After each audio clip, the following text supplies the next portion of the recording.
Good evening, everybody, and welcome to episode 67 of Across the Pond. It is a very exciting episode for one reason.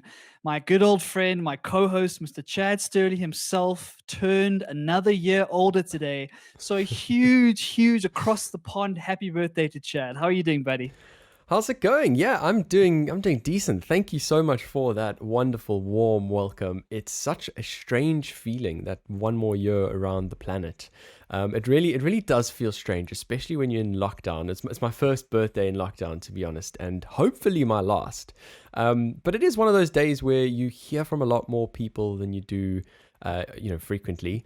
And it's really quite nice. I mean, I must be honest, every single person who has sent me a message, I know I haven't got through all of them just yet, but I'm actually I'm screenshotting every single one this year and I'm popping it into my journal just to look back on in those moments where you're feeling a little bit low or you're feeling, whatever the case is. That just remind yourself that, you've got a whole bunch of people out there who do love you, which is really quite cool. So thanks for that nice warm wishes. Thanks, Barry. Of course, I think it's such a cool idea. It kind of reminds me. I was listening to a podcast the other day of some business. I can't remember who they were, but they had this idea of when they got a customer review that was really good, they had what's called the love folder on their shared drive, and they Okay. would just save that review into that love folder.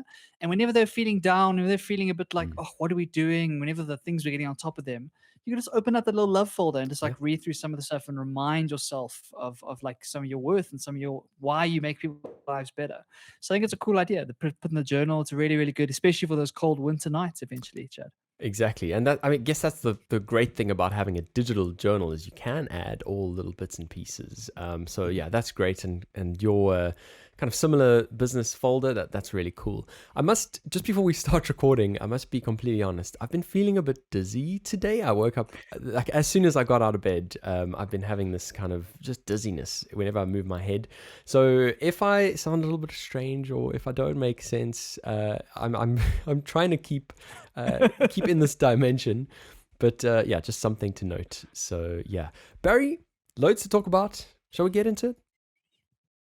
Let's get into it, Chad. The week that was. Loads to talk about this week. We've put it all down on these on our notes again, and we'll get there. I wanted to just start off with this very first one, which for me, I don't want to spend super long talking about, Barry. But how strange would it be if we got over COVID, assuming vaccine rollouts all happen, assuming the world returns to some level of normal, and then this detection from Russia of the H5N8 bird flu in humans. The first time this particular bird flu has been detected in humans ever. Just imagine we go from that to this. If that's the case, Chad, then we're definitely living in some sort of simulation because that is just something you cannot script. And it would be horrible if that was the case. It really would be horrible. So I'm really hoping that's not the case. Like we're already done with one pandemic at that stage, and we barely passed it at the moment. And I don't know if I can handle more of this, Chad. Please, can we have some respite, please? I would hope so too. Definitely would. For those of you who are hanging out with us live, thank you so much for the birthday wishes. We've got Robin saying happy birthday and Rachel as well. Really appreciate it, guys. Thank you very much. We like our live family, so definitely we appreciate you guys being here.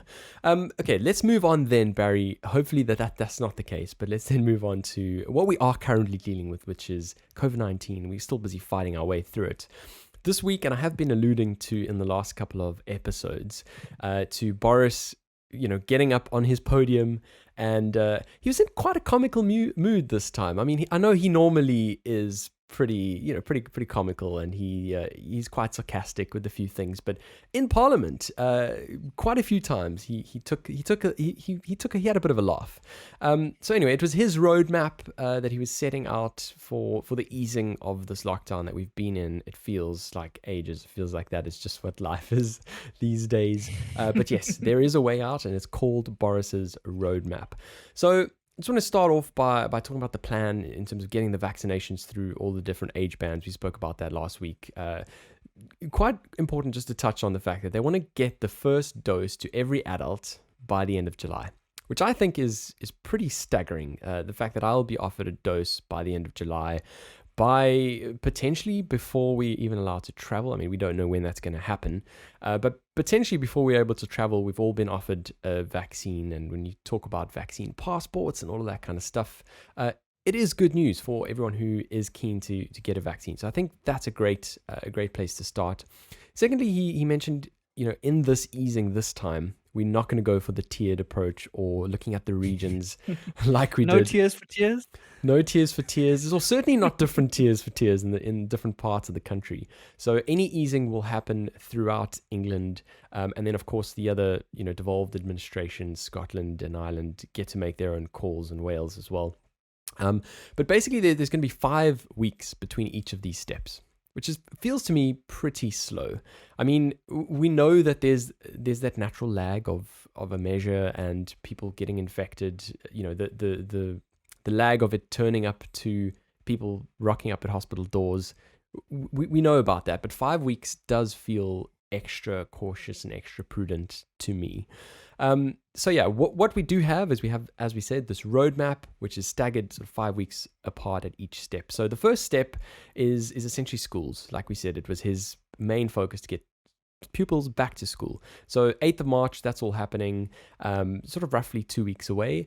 And all of the after-school extramurals and all that kind of stuff is included, which I think is really good news for people at school. Another announcement, which I felt like was quite a non-event, really, is the fact that one person can meet outside. So based on the current restrictions and the restrictions throughout lockdown, you're allowed to exercise with one person who doesn't live with you outside anyway. And I mean, going for a walk classifies to me as exercise in any case. So to announce this as, wow, this is another measure that's coming in 2 weeks' time, felt like a bit of a non-event, but maybe I'm being too harsh on that. It's for those Tinder dates, Chad. That's what it's for. It's for those walking Tinder dates. Exactly. I mean, what it now means is that people on those walking Tinder dates can stop over in a park with a picnic kit and sit down and have a lovely bottle of wine or whatever the case is, which I guess is a big deal for those people. Then basically by the end of March, we're seeing the rule of 6 outdoors. So 6 people can then get together outdoors. Now this is including private gardens, but not including restaurants at this stage. All of that outdoor sports, tennis, swimming pools, golf, all that kind of stuff from 29th of March. I think that's really good news for everyone who's been rearing to go again. And then, yeah, that's basically the first step. So the second step is then 12th of April, which means we're returning to non-essential retail, hairdressers. Man, hairdressers. I can see you excited about that one. I'm so excited about that one, Barry. It's ridiculous, but I'm excited about the hairdressers. Gyms will reopen again. Also, really good news. And then, yeah, I mean, for the local travel, local holidays, all that kind of stuff. And then, yeah, basically from that date, from the 12th of April, you can then extend this rule of 6 to outdoor restaurants, which is really cool. So it does feel like we're going to get there eventually. We have all of these dates, but maybe not as fast as some people would have liked. And again, for some people, it might feel a bit too quick. The next step after that, I'm just going to quickly skip through the last 2 steps, Barry. Step 3, and that is no earlier than the 17th of May, is that all of the sort of outdoor restrictions will lift. You can have like 30 people or whatever the case is, and indoors you can have 6 people again. That rule of 6 indoors. Then all of a sudden you can go to pubs and restaurants indoors, cinemas, B&Bs, all that kind of stuff, and theaters, Barry. Theaters. Now this is exciting. And then no earlier than the 21st of June, and this is the biggest talking point, really. All legal limits on social contacts removed. So weddings are back on, nightclubs are open, theaters are back going, all of that kind of stuff. I mean, it certainly does feel like we're going to get there eventually. Chad, it feels like I know you say there's 5 weeks in between each step, but it Yeah. still feels aggressive to me. Okay. Like to say that the middle of June, basically life is back to normal. Yeah. That is a very big call. And so the question I have for you, and I don't know if you can answer it, but kind of the general sentiment on the ground is that how flexible is a plan like this? Because obviously they spent a lot of time Yeah. like putting all this effort in and kind of laying out the tiers and trying to be as structural as possible and make sure you know what's going on. But at the same time, we've seen so many twists and turns in this pandemic story. Like every time we think we've got things under control, it hits us another way. And so I wonder, what is the benefit of planning this far in advance for a Yeah. virus that we still don't have under control? And so my question and my concern is like, how flexible is this stuff? And uh, it, to say that the 21st of June, everything is all hunky dory, that's a big call, right? It's a big call. It definitely is. But we do have to remember that we're in a different position than we were before. So basically, all of the vulnerable groups have been, I mean, not all of the vulnerable groups, but the top 1 to 4 have all been vaccinated, and they're plowing through the rest of them every day as we speak. So just to touch at where we started with this discussion being all adults vaccinated by July, or at least offered their first dose by July, 21st of June, it sort of feels decent, right? But I get what you're saying. It does also feel a little bit ambitious. And in terms of the flexibility of the plan, I think it is very flexible. So Boris wanted this to be the last lockdown. That was the goal with announcing this roadmap, is that the last lockdown was the last lockdown. And ultimately, that's why there's the 5 weeks in between. So he's aiming for an irreversible easing. But at the same time, it is flexible. It's always flexible. These dates are not set in stone. So it's no earlier than these dates, basically. And he kind of maintains that it will be guided by data, not dates. And that's one of his key catchphrases these days. Such a politician, hey? Such a politician, exactly. But yes, that's the roadmap that we have, at least. I mean, I definitely think there's merit in publishing something like this because, a lot of people have been struggling with this indefinite kind of horizon, looking out and having no idea when this thing's going to be ending. Also for businesses who need a plan and just have a rough idea of when they're going to open their doors again. Of course, travel industry, all of that kind of stuff. There's going to be a review as well on basically the travel situation, where the quarantines are going to happen, where there's going to be vaccine passports, travel corridors, all that kind of stuff. That's going to be announced on the 12th of April. And what he said is that's going to be the date because you so that you can plan your summer holidays, which is good. And also, the general mood, the weather is getting better here. I was actually walking around with just a t-shirt on the other day. So everyone's feeling a bit better, feeling optimistic about this. I really hope these dates materialize. Yeah. I think it's one of those things where there's lots of optimism, and obviously you guys did an amazing job with getting the vaccines out as quickly as you Yeah. can. I think what's really going to make the difference here is, can you control the new variants? That's what all of this comes down to, right? If you can control the new variants, then these dates are very reasonable and it kind of works, and that's how it goes. But if the new variants kind of take over things and kind of cause some chaos, it could shift these a bit. But I think that of all the countries in the world, you guys are vaccinating one of the fastest. And so that is really good to see. And I Yeah. saw some really promising data about some of the countries' vaccinations mapped against the case numbers. And it's a complete downward drop. Like the moment the vaccines start to hit, you see this tremendous drop down. And that's really exciting to see. So the vaccines are certainly working as we expected. And the question is, are the other variations going to come into play? And hopefully they don't in the UK.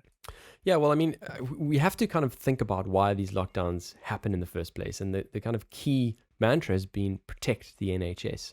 So for me, as soon as you get to the stage where the vaccinations are reducing hospitalizations and the NHS is not overwhelmed, then surely you should be standing by that mantra and letting the economy open up, letting the rest of the world open up. Now, I know it's not going away. We're going to have to live with it in some degree. But I think that would be good. And I agree with you, Barry, just in terms of the vaccines being effective. I mean, there's been those results now that we've seen, sort of 85 to 90%, 95% even, depending on which vaccine we're talking about, reductions in hospitalizations, which is key, absolutely key. Talking about that date of the 21st of June, one thing I had to mention, Barry, is the petition that I came across. Now, I don't know, how many e-petitions have you signed in your life? Chad, I don't think I've signed one in my entire No. life, even though I don't think I've signed one. What petitions are you signing, Chad? Are you kidding? There's always, I mean, even when I was back in South Africa, there was always some sort of petition to sign up. But I can't think of specifics now, but there's been tons in the past where I've put my digital vote there. I'm sure when we were talking about election times, and we were talking about some of the corruption in the NSA, whatever the case is, there must have been a petition Do that you I think they put my make a name on. difference? Well, this is the Do you thing, think and they make a difference? this is the reason why I asked you that question, is because in the UK there's a petitioning system, but it kind of runs through the UK's website. So a couple of weeks ago, there was a petition for the stamp duty holiday. Now, the Chancellor is going to be doing his budget on the 3rd of March. So we'll kind of see what happened with that. But essentially, I know a few people who are in the market for buying a property at the moment, and the stamp duty is obviously one of those big hurdles. It's the transfer tax in buying a new property. And basically, there was a petition to extend that stamp duty holiday for all those people who are currently in the process and they've had extra delays because of COVID and haven't been able to complete in time. And so, you know, for all the friends that I know in the process, I put my e-signature there, like you, Barry, just thinking, what's the point of this? Is this actually going to make any difference at all? But because there's a threshold, a clearly defined threshold, if that petition exceeds a certain number, MPs will debate it. And they had this e-debate, which I actually tuned in as well. And, you know, it seemed, certainly from that particular petition, it seemed like all the MPs were in agreement. So this is why I think it's important. This is a particular important one that I'm going to mention now, is because in the UK, it seems like people do look at petitions. They work their way into Parliament and MPs actually discuss them. And then following that, obviously, whether it's actually going to be implemented or not is a different story. But this particular petition is a petition to make the 21st of June a bank holiday. And if you think about everything we've had to endure for lockdown and stuff, I think that would be such a fantastic idea. And I'm just going to pull it up on the screen as it is at the moment. There's currently 32,726 signatures, of which mine is, of course, one. And basically, the government will respond if that number reaches 10,000, which it already has, of course. So we're currently waiting 2 days for a government response. And then once it hits 100,000 signatures, there'll actually be a debate in Parliament. Don't you think, Barry, after everything we've kind of gone through, this would be such a wonderful way to celebrate being able to interact again in a normalish way?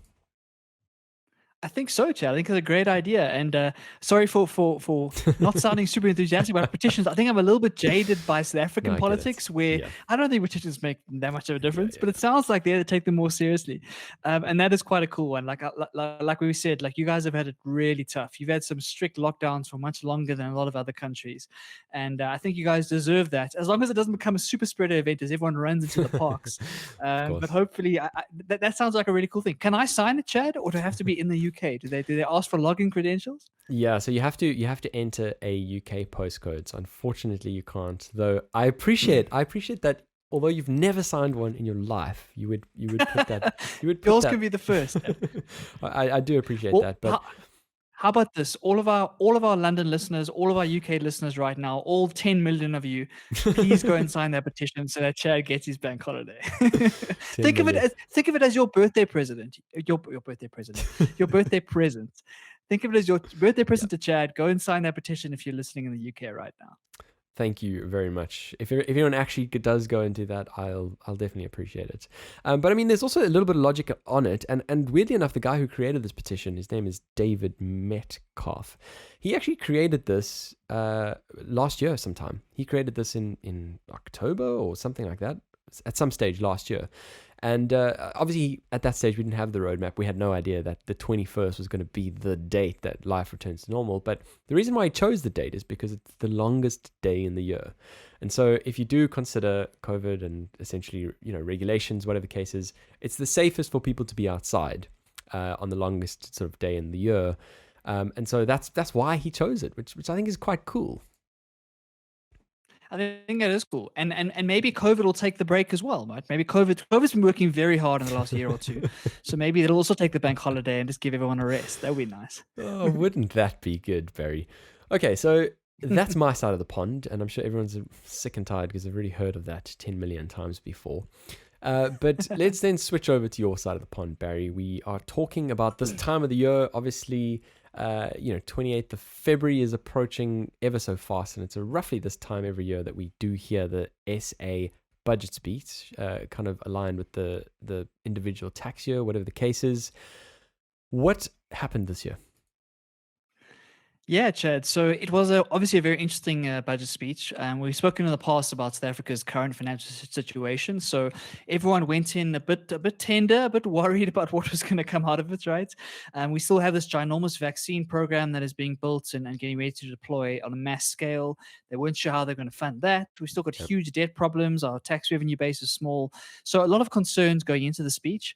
And I think Tito Mboweni did a decent job at trying to just kind of give some sort of stability to the situation. And it wasn't as bad as everyone was expecting. It's still bad. We're still not in a good space, Yeah. but it certainly wasn't as bad as some people were expecting. So let's run through some of the key parts. The first thing is that for this vaccine program, there's going to be no tax hikes to fund it. I don't know how they're going to do this. They say they're Yeah. going to set aside money from budget allocations, from emergency withdrawals, and from the contingency reserve if they need it. So apparently that's how they're going to fund this vaccine program. But there's going to be no tax hikes for the vaccine itself, which came as really good news to individual taxpayers. For those not familiar with South Africa, we have such a small tax-paying base that if you are paying tax, you're paying in crazy brackets, up to like 40, 45, 50% for a lot of people. So to go even higher than that would be crazy. So it's really good to see that has kind of stayed as is. And they're going to fund this. Apparently, they've set aside 19.3 billion rand to support this vaccine Yep. deployment program. And as far as I know, we've put about 80,000 vaccines at the moment. So at the moment, we're just doing our healthcare providers, and that's now going on a day-to-day basis. So I was chatting to a friend of mine in the healthcare system yesterday, and they've got their vaccine tomorrow. So that's Cool. quite exciting. So hopefully that is going to continue going, but luckily no tax increases to pay for that. The next piece is that there are no increases to personal tax or corporate tax across the board. So that was what everyone was worried about. People were worried about, oh, am I going to pay much more Yeah. next year? So no tax increases across the board. And one of the good pieces of news that came out is that the total tax revenue shortfall, which is the amount that you haven't been able to fill with revenue itself, that you're paying on expenses, has dropped from 200. It was down from 312 billion at the end of October last year, and it's now down to 213 billion. And so that's probably 100 billion rand drop. And the reason for that, well, there's lots of reasons, but the major reason for that is that there's been lots of increased revenue from the mining sector as commodity prices have improved. So as many of you all know, South Africa is very, very heavy on mining. We still rely on it for a lot of our economic growth. And when the prices go up, we can sell it for a lot more and collect much more tax revenue. So that's one of the good pieces that came out of this budget speech, Chad. For those of you who like to drink and to smoke and to do all that good stuff, there's more bad news. Yep. There's an extra 8% on those sin taxes on alcohol and tobacco. So that's kind of par for the course every single day we see that. And then the corporate tax, Chad, looks like it's going to be going down over the medium to long term. Yep. So for this immediate tax year starting 1st of March, nothing's changing. But going forward, it looks like it's going to come down from 28% to 27%. It might not seem like a lot, but when you see the kind of numbers you're dealing with these big corporations, it actually is quite a big difference. And what it is trying to do is trying to keep companies in the country in a way. It's trying to kind of keep people from outsourcing things and sending things overseas and trying to stimulate some sort of economic growth here in the country. Unfortunately, obviously our unemployment rate is absolutely crazy, and the only way we're going to get that right is to get more businesses employing people. So hopefully by reducing the tax burden a tiny bit, they'll be able to create more jobs and create more growth, which will then help the tax revenue in the longer term. Does that make sense? So it's kind of a short-term sacrifice, hoping to get a longer-term benefit. Yeah, and I think it's the right approach. If you want to keep companies there, and in fact encourage companies to come in the future, other companies to look at South Africa as the hub of access to Africa, as a place that is not going to turn to the corporates and increase taxes in a crazy way, etc., etc. I mean, I think that move, certainly on the 27% front, for anything, was just to give some certainty to corporates, some certainty Yeah. to companies looking at investing into South Africa in the future. So, like you say, I think it's only kicking in the next year or two, but I think it's great news, and it's not the end either. I think that the target is to approach a level of roughly 20% or somewhere around there. So certainly over the next 10 years, I think there's a lot more to come on this front, because globally speaking, 27% is still pretty high. Yeah, definitely. And I think that because of the strength of the private sector, like for all the criticism we have of South Africa, we have a really strong banking sector, we have a really strong private sector in general, in certain industries. And so if you can support those guys and keep them growing and keep them building, that's really, really good. One thing that one set of people who aren't going to enjoy this, Chad, are the poor accounting students who now have to do even more tax rate recons in the Of course. future Yeah. between the 28 and the 27%. So boy, am I glad that we are done with all that stuff, Chad. I'm really glad too. I must be completely honest. Sorry, just to quickly steer this off a little bit, we'll come back. I just want to say it's the first time my fiance is looking at the podcast at all, and she's wishing happy birthday. So Hey. I'm really happy to see that. Thank you very much.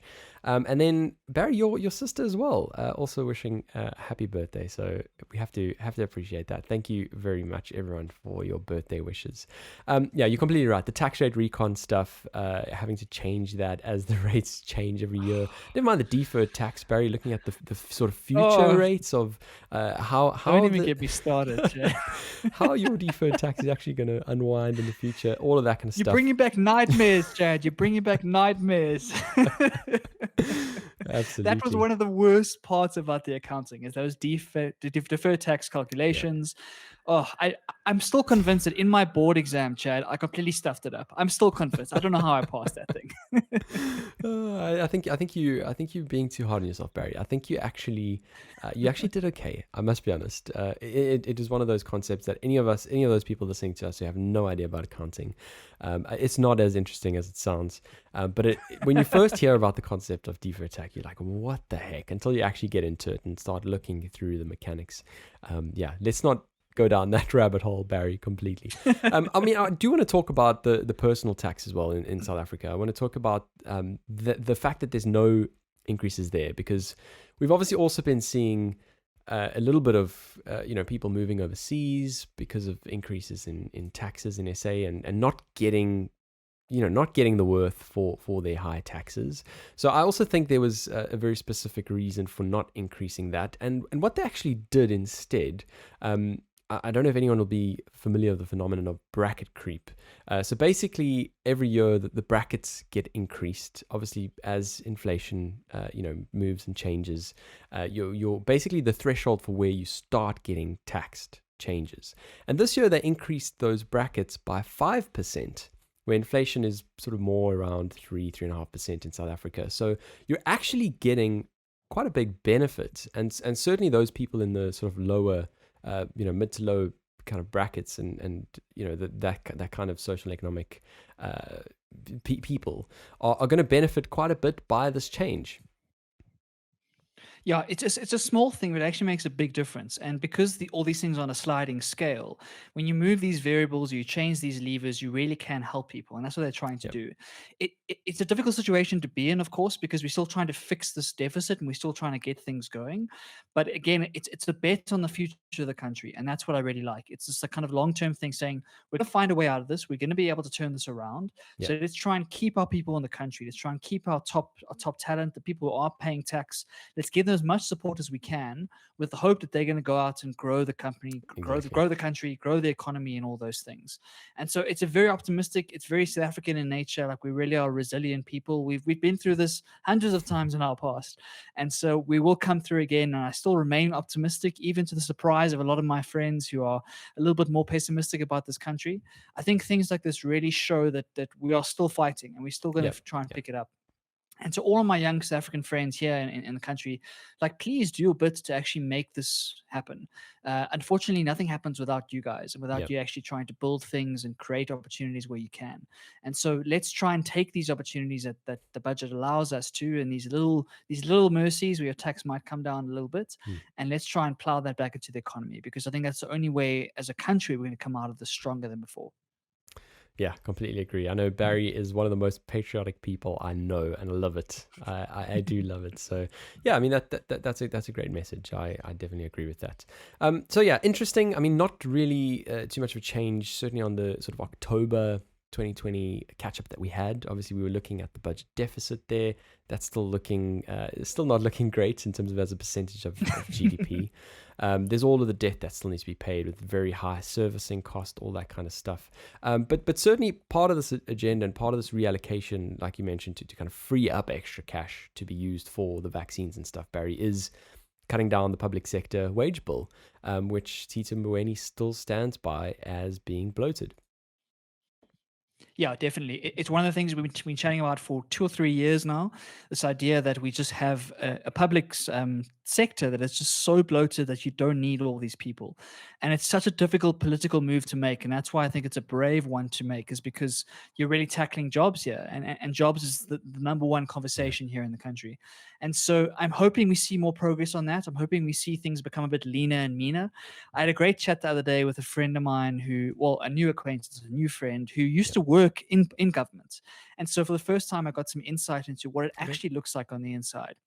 And I think obviously the media is always going to over exaggerate things, right? They're always going to take it to the nth degree. And so when you look at it from the outside, it sounds like everything's falling apart. But he gave me a little bit of confidence to say, like, listen, they understand the problems, they understand the bloatedness, they understand all the things they're trying to deal with. Yeah. But it's so difficult to make these moves when your unemployment rate is 45%, right? It's so difficult to make any move because it just looks terrible from a PR Yeah. perspective. Yeah. So it takes a lot of courage, it takes a lot of kind of long-term thinking to kind of say, listen, getting leaner and meaner will be better for us in the long term, and we'll be able to kind of create the jobs we need to create. But it's tough to stand in front of a parliament and say that. Yeah, definitely, completely agree.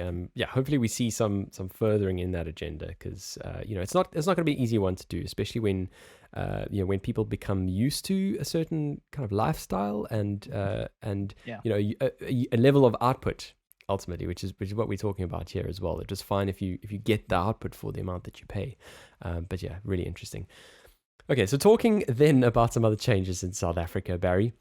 We've had some town and city name changes.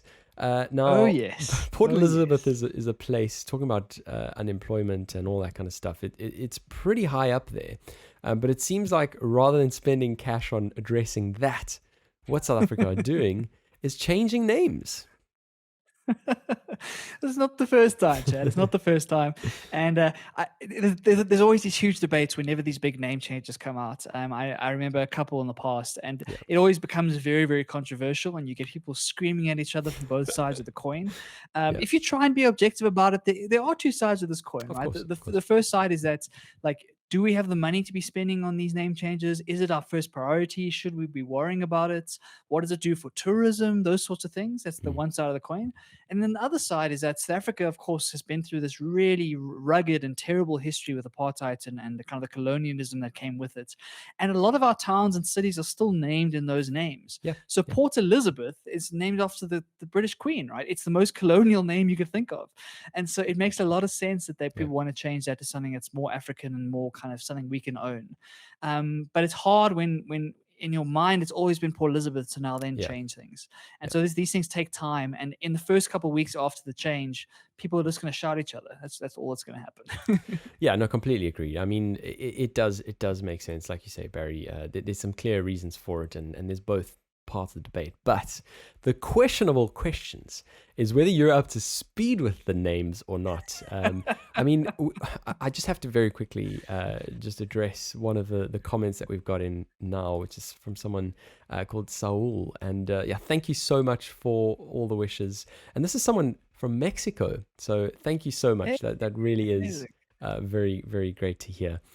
I'm sure that person from Mexico is going to enjoy what we're about to embark on, Barry. And I'm actually going to bring it up here onto the screen. Ooh, So these okay. are the name changes. So what was once Port Elizabeth, I'm going to try myself, is now Beja. Was that all right? Nebeja. I think so. Nebeja. That's I, not I, I bad. always struggle with the GQs. It's not bad. It's like I don't think it's 100% there. It's like Nebeja, but I think that I don't know. I don't know. Are You're we close? close. You're close. I think you're close. Why don't you talk me through the other ones? So Uitenhage, Yes. So Uitenhage's now Karicha. Karicha. I think that's like how you it. say that one. Then going down to the towns, Berlin is in Zuko. I think that's it. Does that sound Very right to you, good. Chad? That sounds pretty good, Barry. There we go. All right. Then Maclear town is now Nganguru. Nganguru. Oh, This that's is the terrible. hardest. Oh, Kangaroo, it's like the two clicks. I think. Nganguru. Is that right? I think so. Nganguru. I think so. Yeah. Something like that. I really need to practice these, Chad. And King then King Williamstown. Williamstown, which is actually down the same place, is Ngonke, I'm guessing. Cool. Does that sound right? It sounds right to me. It sounds right to me. Oof. That sounds pretty good. I'm Guys, quite you have to impressed. understand. You have to understand. These are two white South Africans trying their best. We really do need to do our homework. And there's been a lot of cool like TikToks and videos and stuff of people trying to teach these names. And I think it brings up an interesting point that there's been a lot of criticism of white South Africans in the past that we haven't made the effort to actually learn native languages and African languages. And we've kind of just expected things to be in our favor all the time. And so I really want to challenge everyone, especially if you're in South Africa, to actually try and learn these names. And I know I don't do a great job right now, but I'm hoping to learn them over time, because I think it really does go a long way to actually improving the relations here in the country. And it's a simple thing like a name. It sounds silly, but it means so much to people, especially if you learn their own personal name, but the city's names as well. So yeah, Chad, I think we need to do some homework. But there's also some airports I see. I didn't see those ones. Yeah, some airports and yeah, basically the two airports in Port Elizabeth and East London as well, which are a lot easier to pronounce. So we'll skip those. But I agree with you, Barry. I think it certainly is a great opportunity for unity, weirdly enough, when these name changes happen, to give it a go, give it your full go, and make an idiot out of yourself in trying to pronounce them. And if anything, you're just going to get some positive interaction with people who know how to say them better. And yeah, that's always good.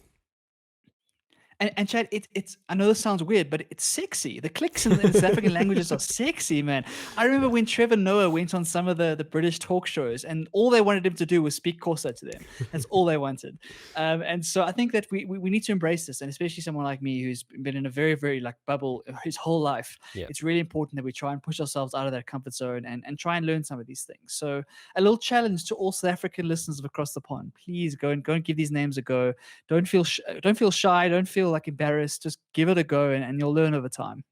Absolutely. And if you're not a South African, you're a foreigner who wants to eventually go and visit South Africa, give it a go as well in trying to pronounce it. When you put it into your maps, it's going to feel a bit strange, Barry, when you're in South Africa again. You pop it into your map and you're like, oh no, it's not Port Elizabeth anymore. It's Gqeberha.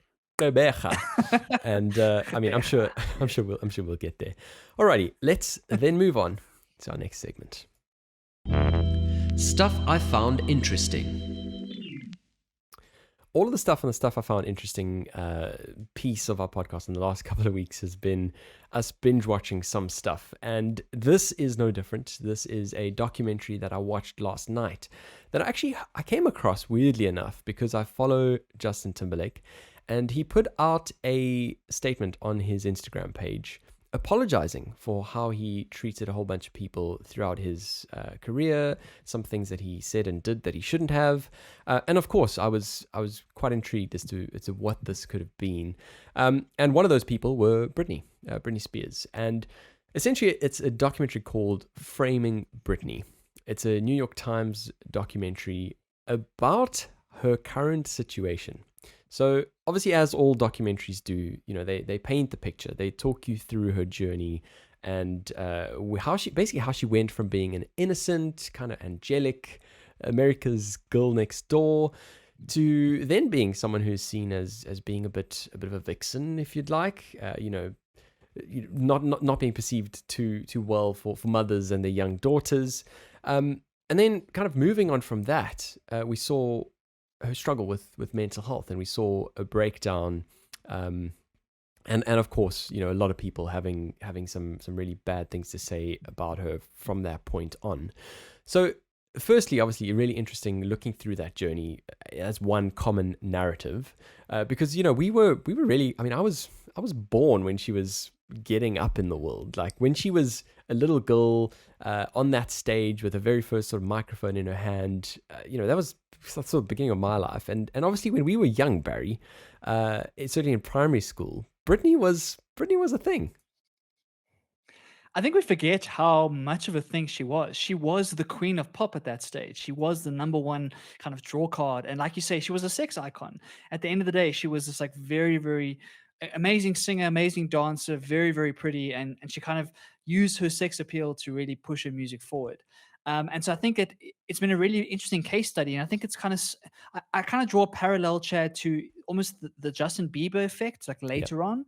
Like at that stage, she was the number one draw card. And at such a young age, we've seen this time and time again. When someone gets thrown into the spotlight like that, when they're very, very young and they haven't really developed much maturity or much self-awareness just yet, there's always room for problems. And that's Definitely. where some of this character stuff comes from, I think. Yeah, definitely. So it basically talks you through leading into that breakdown and going beyond. So basically, her life sort of took a wrong turn. She had 2 kids with her ex-husband, and there was issue in getting custody. She kind of maybe went in with the wrong crowd. There was sort of speculation that she was on drugs and doing all that kind of stuff. So basically, her father applied to the courts in the US with this concept, which I have never heard of before. I don't think it's a concept that features in South Africa. It's this idea of conservatorship, and essentially that's split down the middle into control of a person's life and sort of life choices. So something as simple as when that person brushes their teeth or goes to bed or who they see, all of that kind of stuff. And then secondly, how that person manages their finances. So looking at that person's estate. And effectively, her dad applied to be the conservator of both of these sort of realms. And ultimately, at that point in time, she had applied. She had done a bit of consultation with a lawyer. And the courts effectively said that they were in possession of a document that said she wasn't allowed to have legal representation because she wasn't of right mind to have her own legal representation, etc., etc. And basically, she didn't want her dad to be the conservator. At that stage, it seemed like she was okay with the idea of getting one happen. Getting a conservator in place because of where her life was at that stage. But she very clearly did not want her dad to be one. And so because of that document that the court possessed, her legal representation didn't happen, and he ended up becoming the conservator. And ultimately, this is where she is at the moment. She currently has sort of no control over her life, when she leaves the house, who she gets to see, which contracts she signs up to, what sort of performances she does, all of that kind of stuff. Because what started out as a temporary arrangement, this thing was supposed to be a temporary arrangement. At some point, she kind of accepted it. She accepted this arrangement. And a lot of people say that she maybe did that because she wanted to get custody of her kids. And obviously public perception and the judge, perceiving that she wants to get her life back on track, maybe that would have worked in her favor. But the technicality here, the legal technicality, is once you've accepted it, it's very hard, if not impossible, to remove this conservatorship. And so basically what's happening at the moment is all of her fans are rallying behind her, and there's a hashtag called #FreeBritney, which has been trending, of course. There were some court cases during COVID even in trying to get her dad removed first and foremost. Because basically when she was in Las Vegas, which is literally last year, I went to a Britney Spears concert, I think it was last year or even the year before that. And that was the end of her Vegas run. It was like one of her last times replaying that show, and she came to London and did it. And it was obviously great to see her. But basically, he had asked to be receiving 1.5% of the earnings from the proceeds of that show. And Vegas residencies, Barry, are big money. At that stage, she was earning sort of $1 million a week. And so this is basically the situation. I find it pretty fascinating. I don't know if you've ever heard of Free Britney, conservatorships, generally speaking, or this phenomenon at all. So I saw the hashtag and I saw the trending, but I didn't follow up with all this details. This is really interesting. There's so much to unpack here. Like the first thing to unpack is this idea of these child stars who obviously they can't control all the money they're receiving right at the beginning, and so they have these parents or they have guardians or managers and producers who kind of get involved too early on. And how do you untangle that later down the line when they can eventually make their own decisions? We chatted about Dave Chappelle in a previous episode, Yeah. talking about a show that he signed away and then was trying to wrestle back. We've spoken about Taylor Swift doing Yeah. the same thing with her masters, and so it's a recurring theme here that you get these 14, 15, 16-year-old superstars who are earning all this money and they have to sign all these contracts to kind of keep things going. That comes back to haunt them in their later years. So that's the one piece. The second piece is clearly from what you told me, Chad. It sounds like her dad is a bit of a douchebag and is kind of trying to wrestle as much as possible out of this. So there's obviously horrible family dynamics there. There's the mental health aspect of it. Obviously, she's not had it's not always been on top of her game, and she struggled with a lot of stuff throughout her life. So this cornucopia of all these things come together to make it a really difficult story. And Mm. just listening to that, I felt a little bit sad, Chad. It feels Yeah. a little bit wrong. As you got this female superstar, this icon of pop music from the 2000s, that really has gone through some horrible things in the last little bit. And yeah, it's how do you untangle all of this? It's really tough.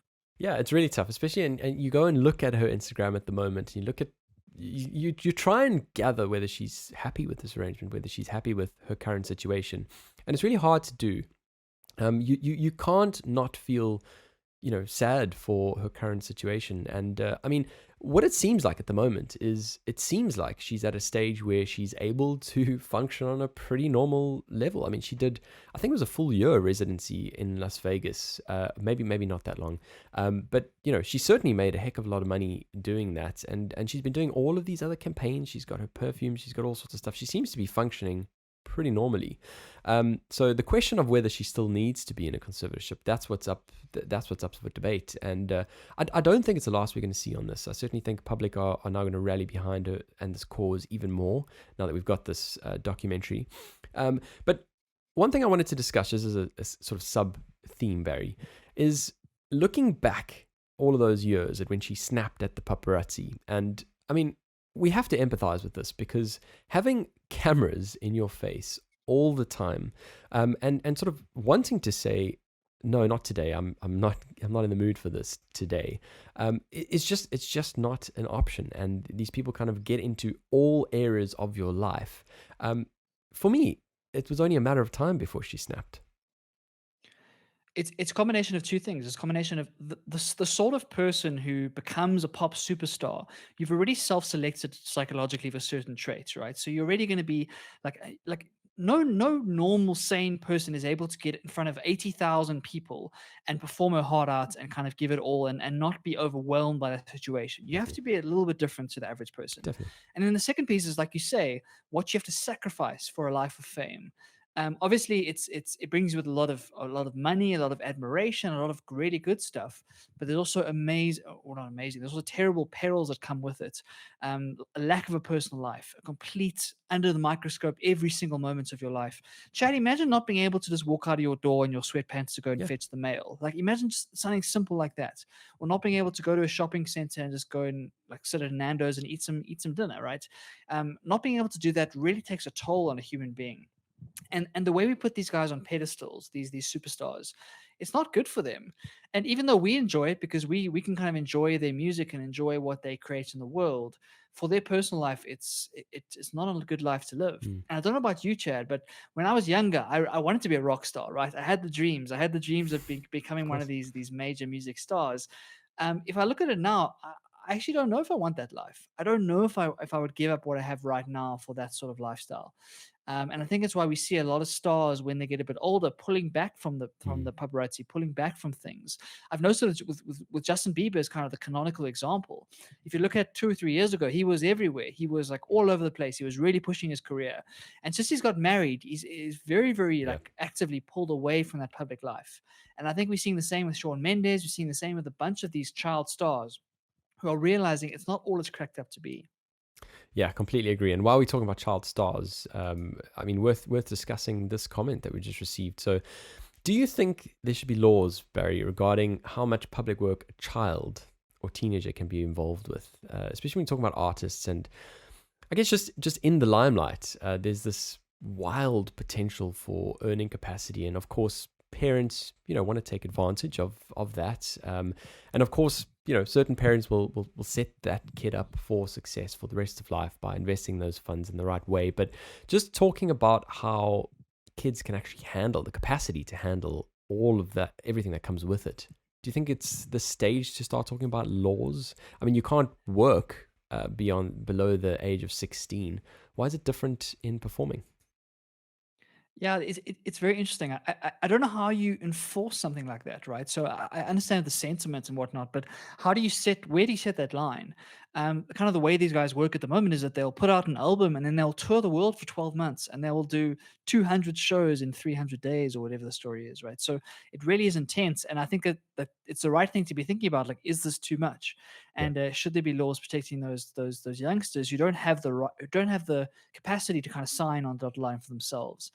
But at the same time, our pop stars are getting younger and younger all the time, right? There's been more and more of these 16-year-old, 15-year-old superstars coming out of the woodwork.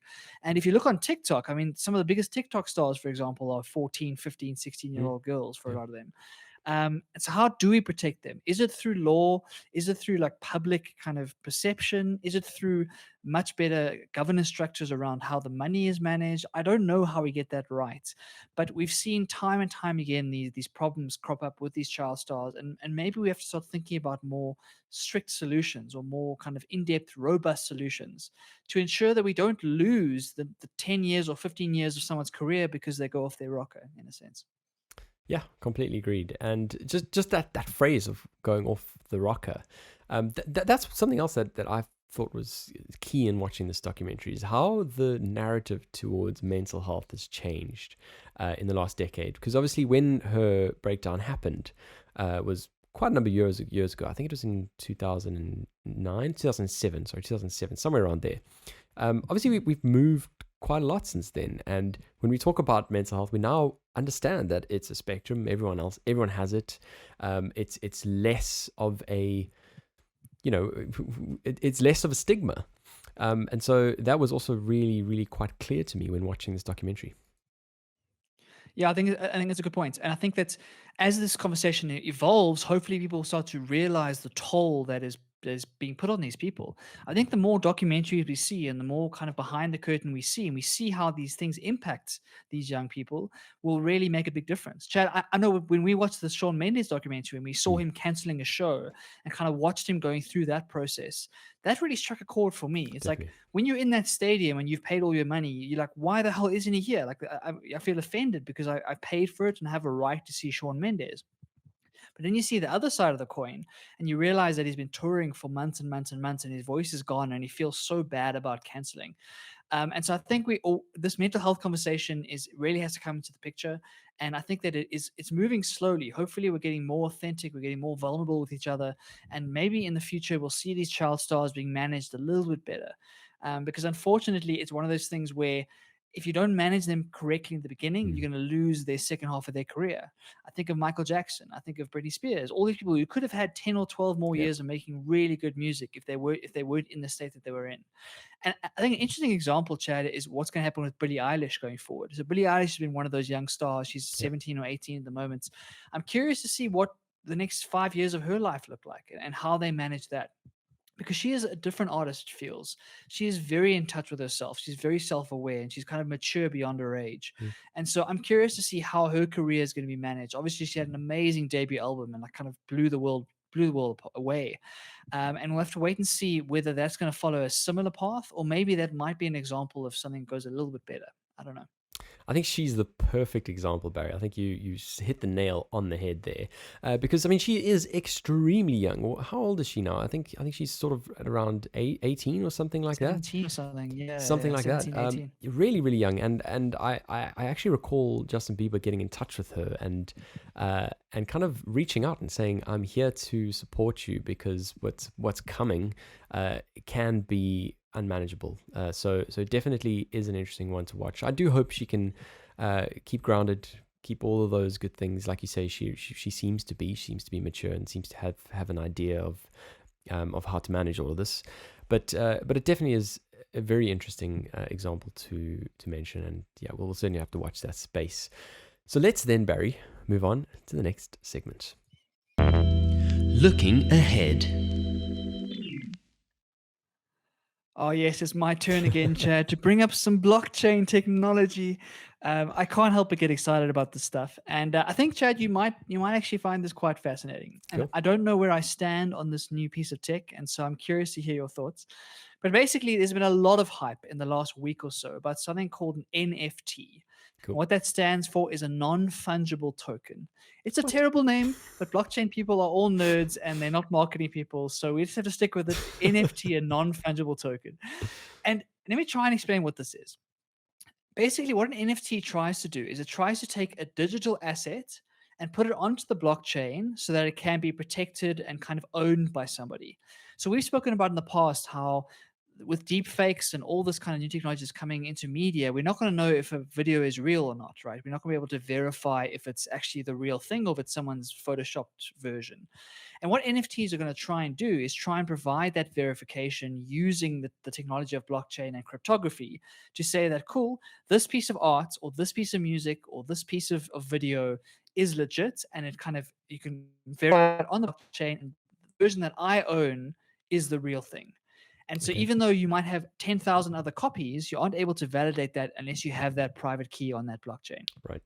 Now, where this gets interesting is that what that enables, Chad, is it enables digital collectibles. Okay. So imagine, instead of going and buying a famous Leonardo da Vinci painting and putting it on your wall and kind of storing it for millions and millions of dollars, if you had a digital art piece and you could own the digital rights to that piece of work, and then you could trade that as you would like a piece of fine art, for example. Or if you had a video that was just, I don't know, important for some reason, and you could own a piece of that video. And that's what NFTs are trying to do. They're trying to bring these investments into digital art pieces onto the blockchain so that when you own it, Chad, only you can have it, and even like a screenshot or a copy or anything doesn't have that blockchain stamp on it. And that means that it opens up the market to invest and trade and kind of build digital portfolios in the same way we would collecting art or Pokemon cards or baseball cards or whatever the story is. How does that sound? Sounds like a fascinating idea. Absolutely fascinating idea. I mean, the name, I still don't quite know what that F is and how you would spell it, Barry, but it sounds really quite interesting. I mean, my only question is, obviously at the moment, when we look at sort of Bitcoin and other cryptocurrencies, there is a kind of set number of them. And obviously there's a sort of value, but they each have the same value because they're all the same. Is this different because each artwork surely can't have the same trading value? Yeah, it is. And so basically, each artwork becomes a token, right? And Right. the F you're referring to is a word called fungible. And what Fungible. that means is that if it's not fungible, it Okay. means it can't be broken apart, it can't be transferred unnecessarily, it can't be kind of duplicated. It's complete on its own.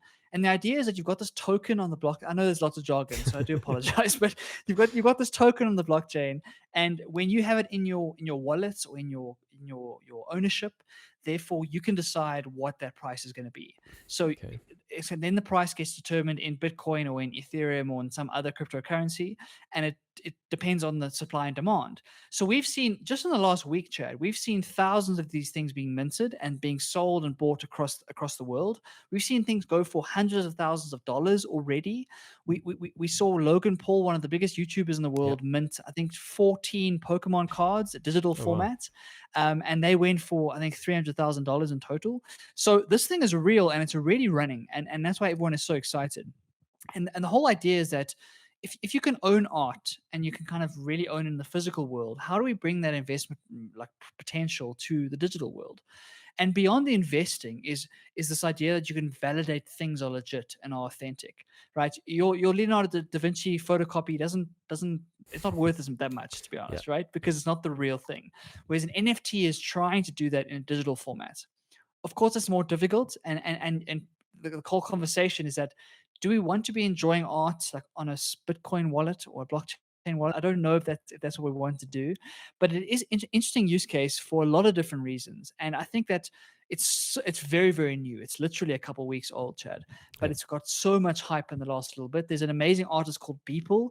If you want to go and look at what he's doing with NFTs, he is like embracing this completely, and he is Okay. throwing all of his art on there and making a lot of money selling these digital tokens.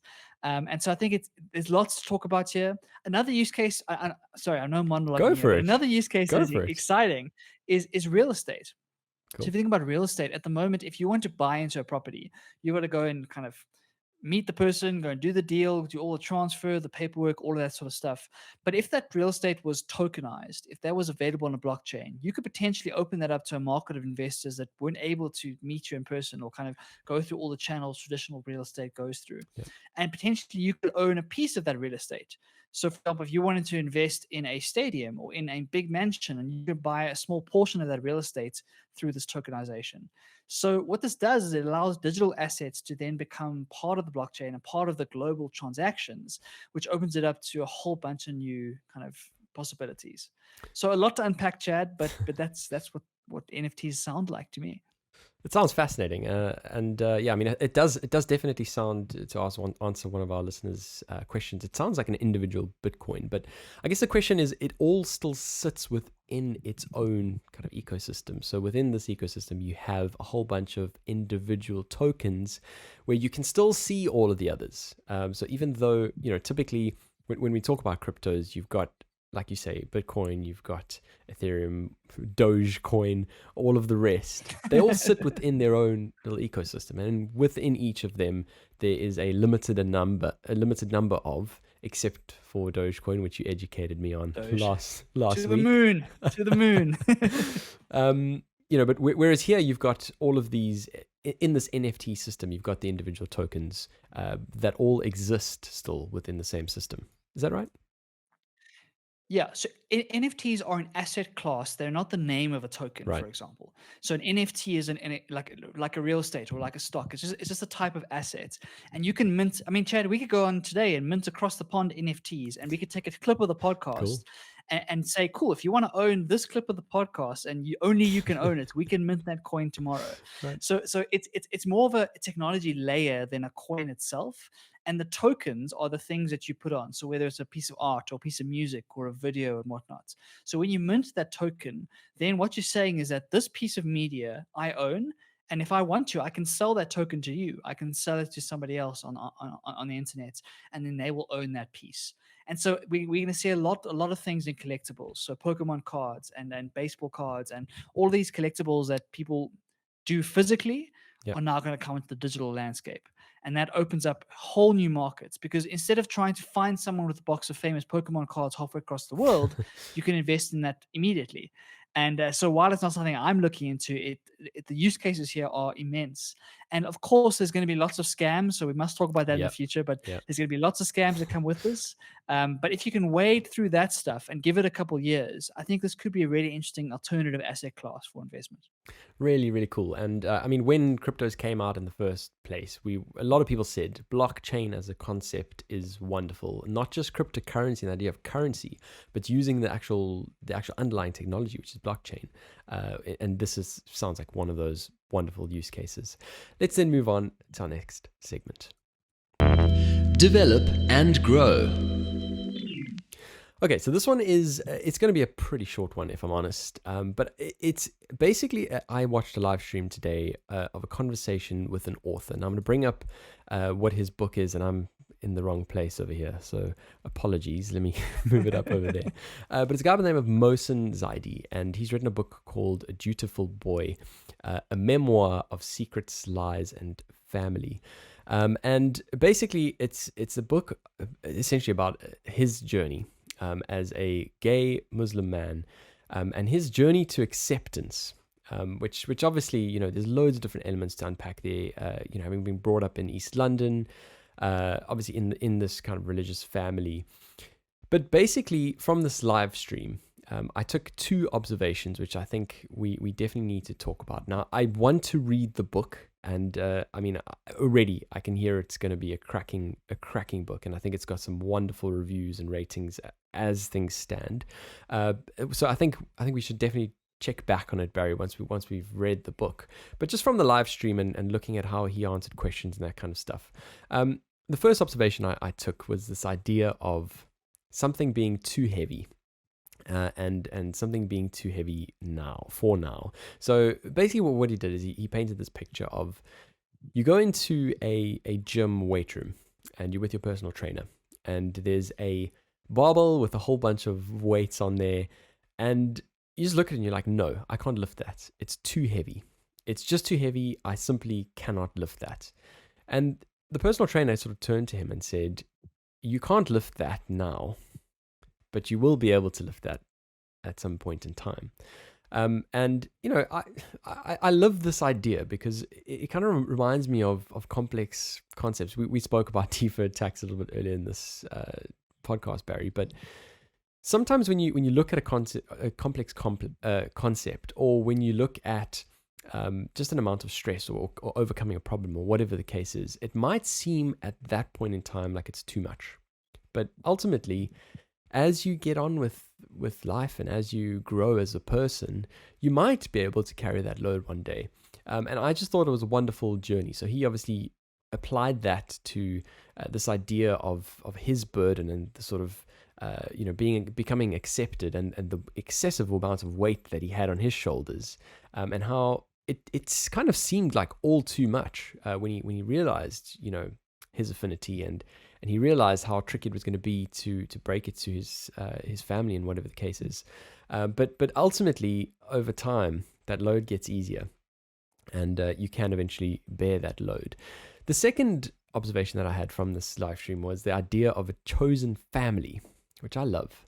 And he basically introduced this concept, saying that the gay community overall has a concept of a chosen family, because a lot of the time these people will not be accepted by their families, and so they feel the need to obviously create your own family.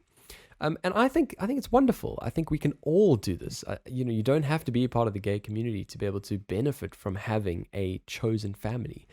Not everything you do in your life is going to be something that your family is going to get behind you on, and you need support. You need a support structure to keep going and to grow and to be the person you can be. So essentially, we should all get some element of a chosen family, people who are there for you in good times, in bad times, and you might call them a chosen family outright. They might know that they're part of your chosen family or not, but the fact that in your mind you have a group of people that you've assigned as your chosen family, who you can count on when things get rough. I love it. I love this concept, and yeah, I just love these two analogies. That's so cool, Chad. And thank you for bringing this to our attention. I think this is a book I definitely need to get my hands on. Yeah. You certainly sold me on that. Awesome. And just to respond to the two pieces individually, the first piece of trying to break things down and not be overwhelmed by the gravity of situation. I can certainly relate to this a lot. I'm a chronic overthinker, and I'm very good at kind of looking at something that's gone wrong, or a problem I'm facing, or some sort of obstacle, and just telling myself, how the hell am I going to get over this thing? Yeah. How am I going to get around it? Because it just seems too much at that time. And often it will take a friend of mine to kind of point me and just say, like, what is the first step? Like, if you were to break this down into a much smaller thing, and once you get some momentum, then you can start to tackle this thing step by step. And I think that's the case with work, with personal life, with things you're dealing with, your internal battles. We are often our own worst enemy, and we often think that we have to fix this thing tomorrow. So this true. huge shadow that is over our shoulder, we have to try and fix it tomorrow. And because it's so overwhelming, we end up ignoring it, or kind of sabotaging ourselves, or going away from it because we don't know how to fix that thing. And the more we can realize that it's okay, if it's too heavy right now, it's okay. Like, what can Yeah. you lift? Can you just lift the barbell? Can you take all the weights off and just lift the barbell for a couple of days, and build your strength and your resilience over time? And I think that's where talking to people really helps, especially for me. When I'm feeling overwhelmed, when I'm feeling like I've got too much, I'm trying to teach myself to reach out to a friend, phone a friend, and say, listen, everything feels like it's falling apart right now. My whole life feel like it's crumbling. And then the friend can be more objective and say, okay, hold on, but what about these 4 things that have gone really well this past week? And then you realize, okay, I'm trying to lift too much. So that's the first response. The second response about the chosen family is again, I think it's spot on. I think that unfortunately in this life and in this human experience, families can cause a lot of pain, right? Families are not always Mm. hunky dory. The movies certainly lie to us in that department, and families are not always on board with who you are and who you're trying to be. And it's not by any fault of them. It's the way they were brought up, or it's the battles they've gone through in their life. And sometimes you do need to kind of step away from that and look for like-minded people who understand who you are. One of the biggest journeys that a human goes on is trying to find people and a partner and just surround themselves with people who understand them. That's all we Definitely. want at the end of the day as humans. We want someone to get us, right? We want someone to understand who we are, what makes us tick. Sometimes it just fortunately doesn't happen in the home that you're brought up in. But the internet, the way the communities are built these days, the gay community is an amazing example of this. The way they stand up for each other because they can relate to one another and they know what they're going through is absolutely amazing. And so if you're in a difficult situation, and I know a lot of us are, like from a family perspective, can you find other people who understand who you are? I promise you they're out there. And if you Yeah. find that family and you choose them as your family, you can really turn your life around. And it's not about kind of shutting your real family out. It's not about cutting people out of your life. It's more about choosing to spend time with people who inspire you and who kind of understand you. Mm. And if you get that right, that's the recipe for a life well lived. And so I know I've been rambling a bit, but Not at that's all. how I feel about that. Like a chosen family is so important, and it's a light at the end of the tunnel for someone whose real family is just doesn't get them. And I Yeah. know that's true for a lot of people. Yeah, I mean, I think there's, like I said, I think there's an element of you that your family doesn't get. I mean, me being in front of this camera feels strange for a lot of people. There's a lot of my friends who just don't who just don't get it. Why would you want to put yourself in front of the camera and talk about stuff you claim to know about? But ultimately, it's a matter of finding the people who see the world in the way that you do, in whatever little thing it is that you're trying to make a difference in. So I agree. I think everyone is going to find some sort of relevance in that. And I think a lot of people have already got their own chosen families, elected families, call it whatever you want. I love the concept. So yeah, like I said, I recommend reading the book, not having read it, but I'm going to read it. And hopefully we can come back and then chat about it afterwards. So Barry, I think that is us. We have gone over the time again. We sort of an hour 12 minutes, somewhere around there.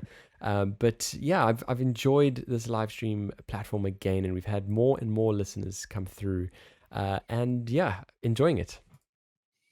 Yeah, thank you, Chad. It's been a really, really enjoyable experience.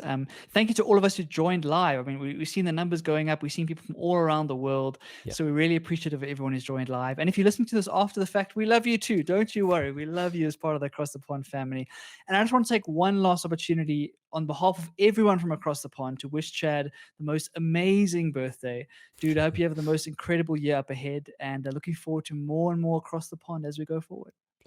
Thank you so much. Really am feeling very special today. So thank you everyone for your wishes. I certainly did appreciate all of those. As always, thank you for tuning in. If you are tuned in live or watching this afterwards, listening to us, we are on YouTube at Across the Pond Podcast. We're on Twitter at across_podcast, on Instagram at Across the Pondcast, and of course on Facebook, Across the Pond Podcast. That was a bit of a mouthful, but I got there in the end. Thank you so much for tuning in. We'll see you again next week. Pond across the